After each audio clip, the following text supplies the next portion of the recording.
The Shrouds is the new movie by David Cronenberg.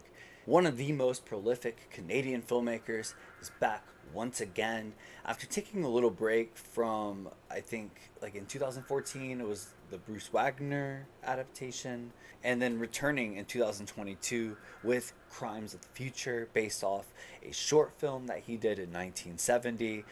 At 82 years old, I feel he hasn't lost any of his knack at writing very peculiar characters and very bookish, interesting plots. I loved Crimes of the Future in 2022, but I feel it was sold so wrong as a body horror movie when really it was a love story slash mystery with an excellent social commentary. I think that the latter day work for a filmmaker like David Cronenberg is pretty great, and the movies have kind of stood the test of time. If you go back on any of them, they're all pretty good, and I'm sure the Shrouds will strengthen too over time, but for now, uh wow. Weird movie that we got here.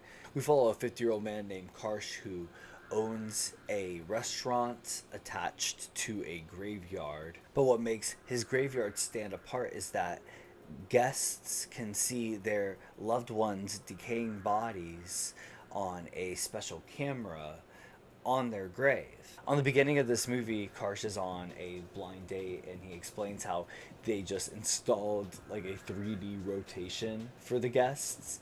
There's a lot of old man technology on this movie, and it actually works with the original Cronenberg tone that we get. But Karsh gets alarmed when his cemetery is trashed by somebody, and a lot of the graves are completely gone, his wife's being one of them. Karsh then starts looking for answers alongside his conspiratorial sister in law, played by Diane Kruger.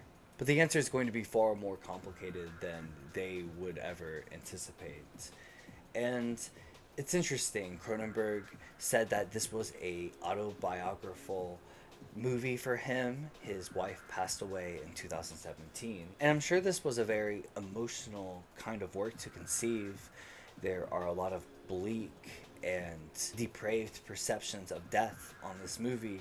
None that are disrespectful, of course, but just honest. At the same time, this movie is also really funny. There's this personal assistant that Karsh has on his phone that looks like an Xbox 360 avatar creator.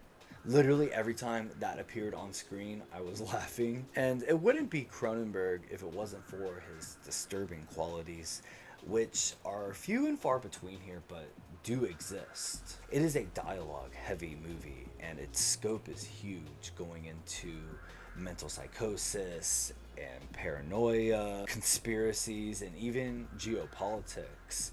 It often reminded me of the work of like Thomas Pynchon.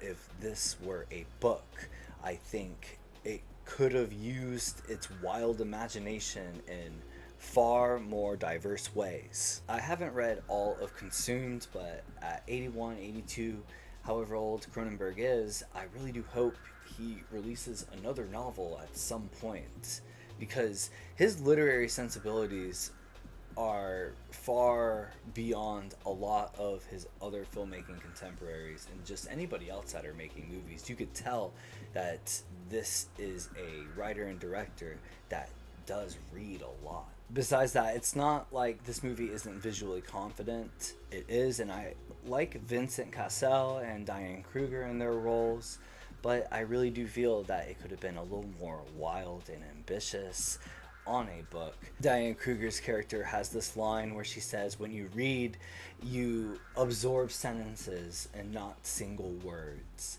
This movie throws a lot at you, but I think if you're just paying decent attention, you're going to be able to pick up on what is going on and the urgency of the situations. For the, oh, they don't talk like that in IRL movie watchers, you're going to hate this movie.